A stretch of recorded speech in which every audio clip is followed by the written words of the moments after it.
अगर आप सिविल सेवा में जाना चाहते हैं, अपने अंदर 4-5 चीजें देख लीजिए हैं, या पढ़ने में अच्छे होंगे तो ही जाएंगे, वो तो है ही, मैं उसकी बात नहीं कर रहा हूं, वो तो होना ही चाहिए। सबसे पहली चीज ये है कि आप कंपैशनेट हों, करुणा से भरे हों, सहिष्णु हों, टॉलरेंट हों, आपके अंदर वंचित वर्गों को देखकर संवेदना का भाव आता हो, आप उनकी सहायता करना चाहते हो, आप उनको मुख्य धारा में लाना चाहते हो, सोशल जस्टिस के विचार से आपकी सहमति बनती हो, तो आप अच्छे सिविल सेवक बन पाएंगे। ये पहली बात है। अगर आप तकनीक के मित्र हैं तो आज के ज़माने में अच्छा सिविल सेवक बनने की संभावना बहुत प्रबल हो जाती है, क्योंकि एक तकनीक वो हजारों काम कर देगी जो लोग नहीं कर पाते। आप चैट जीपीटी की मदद से कितनी सारी फाइलों पे नोट इन ड्राफ्टिंग का काम कर लेंगे भविष्य में, जो करने के लिए हजारों व्यक्ति चाहिए। अनुवाद का सारा काम आजकल ऑनलाइन हो जाता है हमारे पास। वो सारे काम जो मनुष्य करता है कम समय, मतलब ज्यादा समय लेता है, क्वालिटी में भी कमी होती है, ऐसी बहुत सारी चीज तकनीक से हो जाती है, बशर्ते आप तकनीक को लेकर सहज हो और आप प्रशासन में उसका अच्छा उपयोग कर सकते हो। दूसरी चीज ये है। तीसरा, सिविल सेवक बनना मौज का मामला नहीं है, मजाक नहीं है। एक अच्छे सिविल सेवक को 40 की उम्र तक आमतौर पर बीपी और शुगर हो जाता है, अगर वो अच्छा सिविल सेवक है और उसके अंदर इमोशनल इंटेलिजेंस बहुत ज्यादा नहीं है। इतना स्ट्रेस झेलना पड़ता है, इतने तरह के दबाव, विधायक का, सांसद का, मंत्री का, पता नहीं क्या क्या दबाव आएंगे, मीडिया के दबाव आएंगे, गुंडों के दबाव आएंगे, इंडस्ट्रियलिस्ट के दबाव आएंगे, ठेकेदारों के दबाव आएंगे। और वो दबाव केवल छोटे मोटे दबाव नहीं होते हैं, उसमें दबाव में हत्याओं के दबाव भी आ सकते हैं।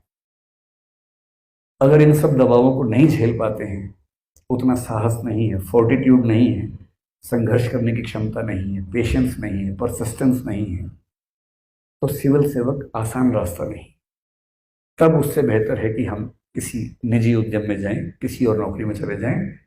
सिविल सेवक बनने के लिए नहीं कह रहा हूं, अच्छे सिविल सेवक की बात कर रहा हूं।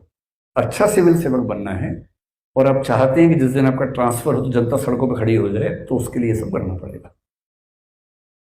चौथी बात है objectivity. Objectivity, neutrality, impartiality, non partisanship. किसी पार्टी या समुदाय विशेष का सिविल सेवक नहीं बनना है, देश का सिविल सेवक बनना है। ये चौथी बात ध्यान रखनी है।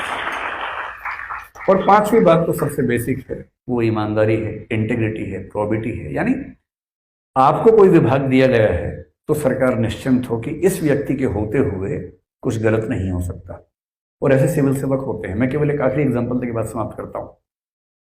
मेरा एक बहुत अच्छा मित्र आईपीएस है, काफी सीनियर रैंक पे अब है, घोर ईमानदार किस्म का व्यक्ति है।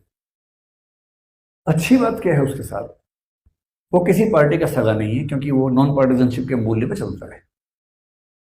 लेकिन जिस राज्य में है वहां 2 पार्टियां सत्ता में आती हैं क्रमशः। दोनों पार्टियों के मन में एक बात स्पष्ट है, मुख्यमंत्री चाहे इस पार्टी का चाहे उस पार्टी का हो, एक बात स्पष्ट है कि जब कोई मामला नहीं संभलेगा हमसे, इसको भेज देंगे, संभाल देगा।